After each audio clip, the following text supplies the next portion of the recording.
My name is Morgan, and I am a recovering addict. So growing up, I grew up in a pretty unstable household. It might have not looked like that from the outside. My mother was an alcoholic growing up.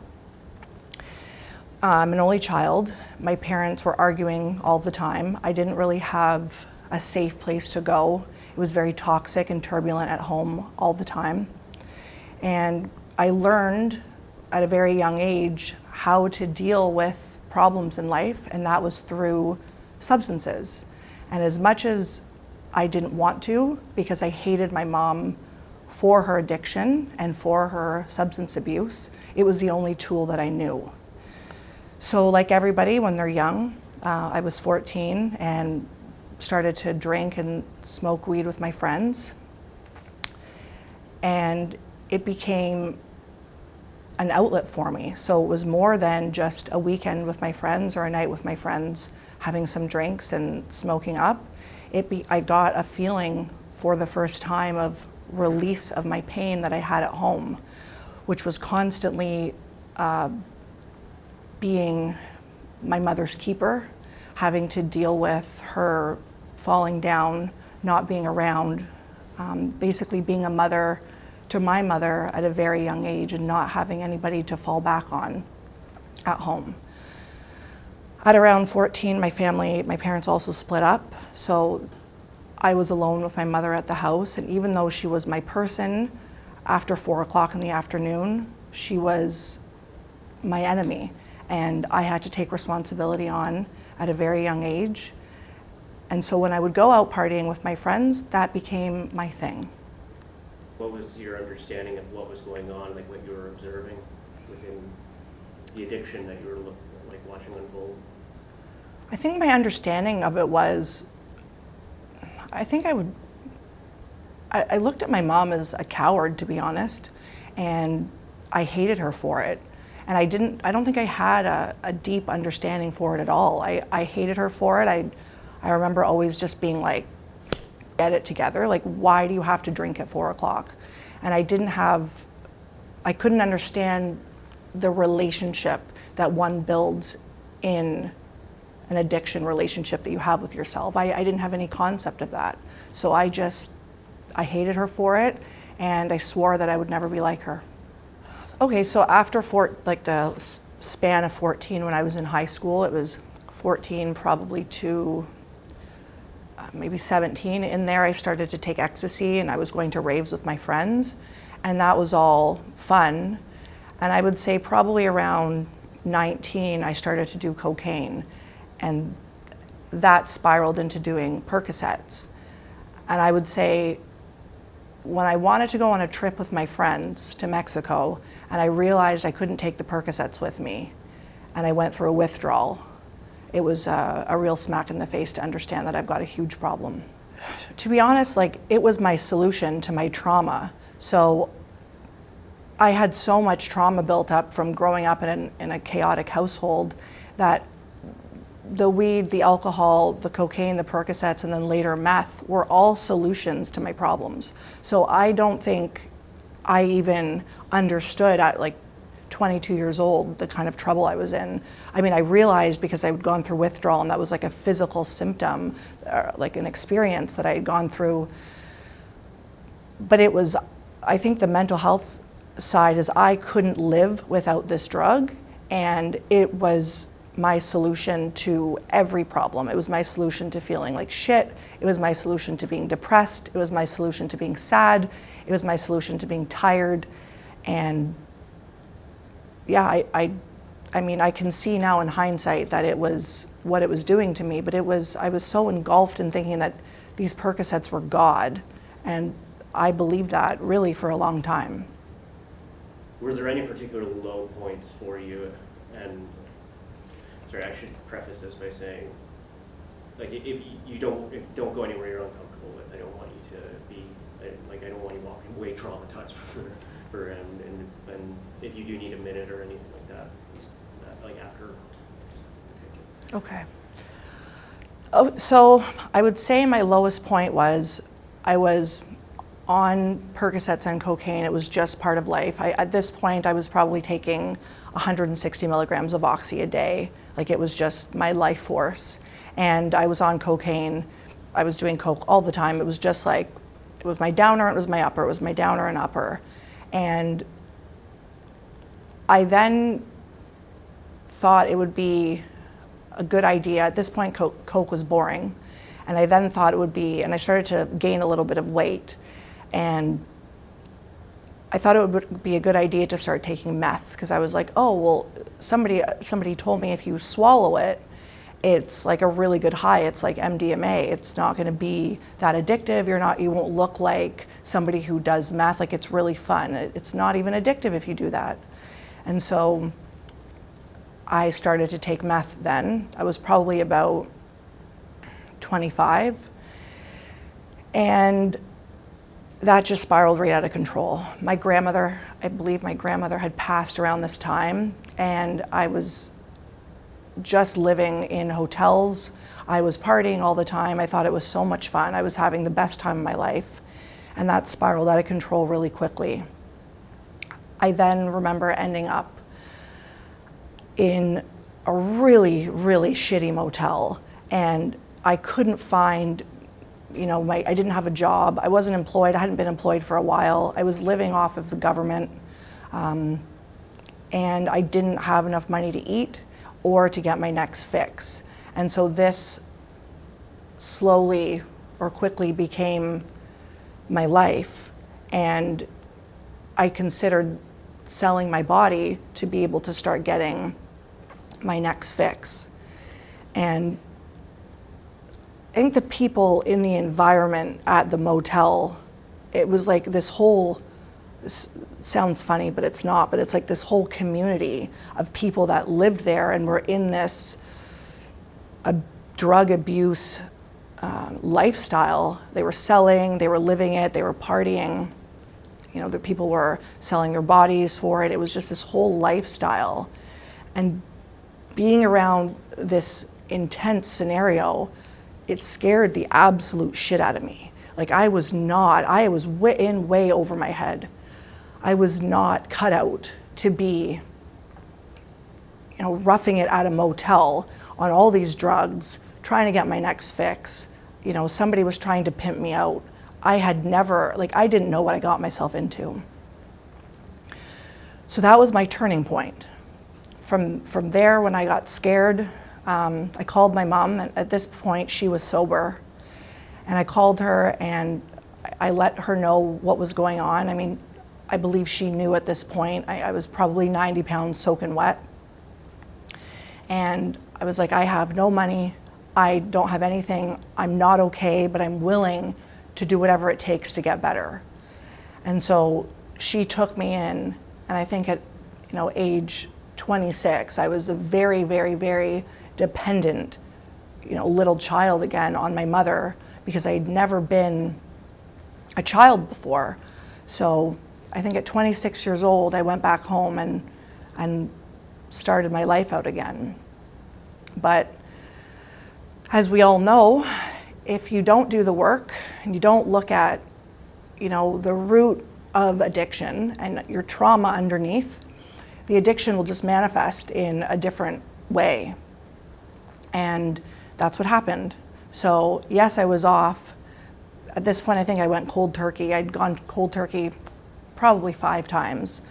So I was off meth, I was off perks, and I was off coke. But I didn't have a way to deal. So I started to get heavy into drinking. And I was drinking probably a 40 ounce or a day of whatever I could. And this went on for a while. And then slowly, again, the perks made their way back in. And I was at a point in my life where I was just so fed up. Like, I was 28 probably. I didn't have any life skills. I didn't have a job. I wasn't able to do anything. I didn't have any money. And my mom was fed up with me. And it was like, you either get out or you get your life together. And so at this point, I I went to a methadone clinic because I couldn't kick the perks or the oxy this time by myself. And this was I thought this was going to be a horrible experience, but it was actually a really positive experience. I had a really good doctor who was willing to work with me, which also forced me, if I didn't want to go there every day, it forced me not to be dabbling in other things, which I probably was as well. So I could sort of I thought this was a good idea. I was like, okay, I can be on Suboxone and I can drink on the side and this will be okay. And it was a solution for a really long time. And eventually I was able to give all of that up as well. So when you're coming off of oxy or anything of an opiate, you become very dependent very quickly, and your body needs it to function. I am sure there's a lot of science behind that, but that'll be my short answer. And the Suboxone, in layman's terms, basically gave me 24 hours of not feeling sick and much less highs and lows. So I would still get a bit of, let's say, a high from it, but it was able to really level me out. So when you're going through withdrawal, I would describe it as probably the worst sickness you can ever go through in your life. You're shaking, you're sweating, you're cold, you're hot. It feels like there's knives on the inside of your body attacking you. Your nervous system is literally on fire, and you can't be inside your body. So the Suboxone, if you can imagine, the withdrawal is something that's really intense and outside of you, and you don't know what to do, and you want to rip your skin off. The Suboxone and methadone, I'm assuming, just takes everything and calms you down, but levels you out. I think I stayed. I was just happy to be stable for once in my life, since the whole years of my life had been chaos. So I sort of coasted for a while on the Suboxone, and then I started to taper off because I was doing so good, and I didn't relapse ever. I never went. I think I relapsed maybe in the beginning, the first couple months, but after that, I was on Suboxone for probably 5 years, 4 or 5 years, and after that, I still had problems, which is the kicker. It's I've been through all of this stuff, and I still had problems. So I decided to, I'd been to psychologists, psychiatrists, doctors my whole life for my mental health issues, because that's essentially why I started using in the first place, is I had all this trauma that I didn't know what to do with it, and my nervous system was so out of whack. So I found this woman who worked holistically in an alternative way, and was teaching online about how to handle your nervous system, how to deal with your nervous system so that you can then deal with your trauma. And I really latched on to that. She also works in energy healing. If you think about Reiki, for people that don't know, it would be sort of a distance Reiki thing that she had. And I started working with her, and she taught me how to just calm myself down, because I was also taking Valium at this point and antidepressants to keep myself being able to function. So I was tapering slowly off the Suboxone, and then I was working with her to learn how to regulate my nervous system and to sort of peel off the layers that I had put on myself through this whole trauma and addiction process that I had been through. So we slowly worked together to learn what my nervous system was, and then when I was in a calmer state, we would then address my trauma. And through doing that time and time again, I was able to then also keep tapering off the Suboxone, which, was, like you said, a journey of its own, but that therapy that she provided me with lowering the Suboxone, I was able to figure out who I was for the first time and really feel myself. What was your whole motivation for wanting to actually make the final step to? I was sick and tired of being sick and tired. And I was fed up with living with this pain because yes, I was sober, but I was still in an immense amount of pain. So I had a belief in me that there had to be another way. Like this cannot be the only way. And I wanted to get married. I was in a stable relationship. And I said, like, how can I get into a marriage, buy a house with all of this stuff still sitting here?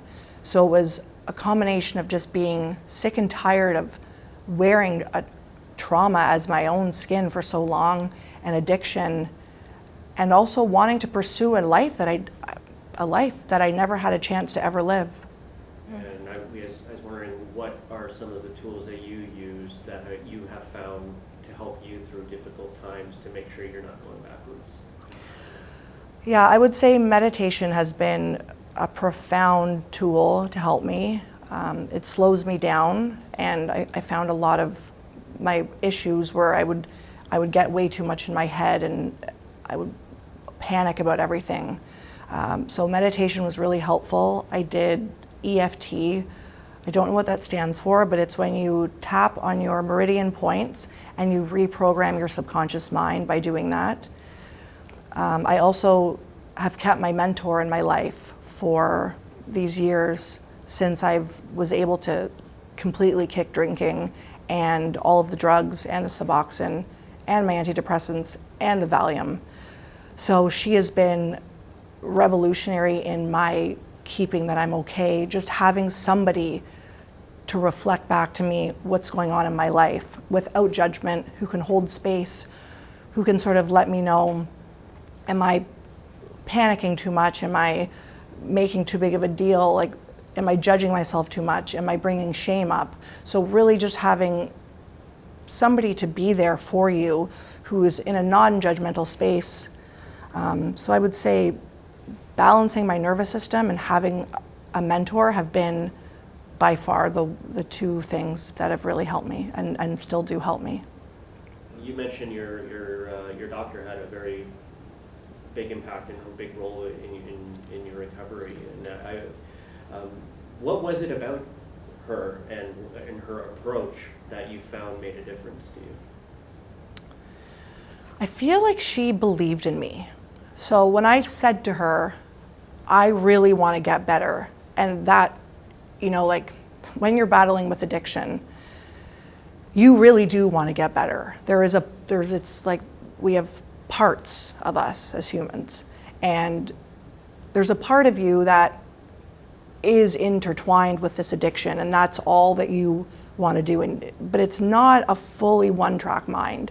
We have different parts to us as people.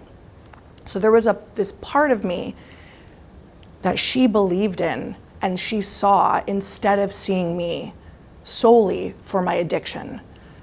At least I thought that's what she saw. And so by bringing that to the surface, it allowed that to fester inside of me instead of only my addiction and my problems festering inside of me. So it brought like a little bit of light to my life of like, there is hope.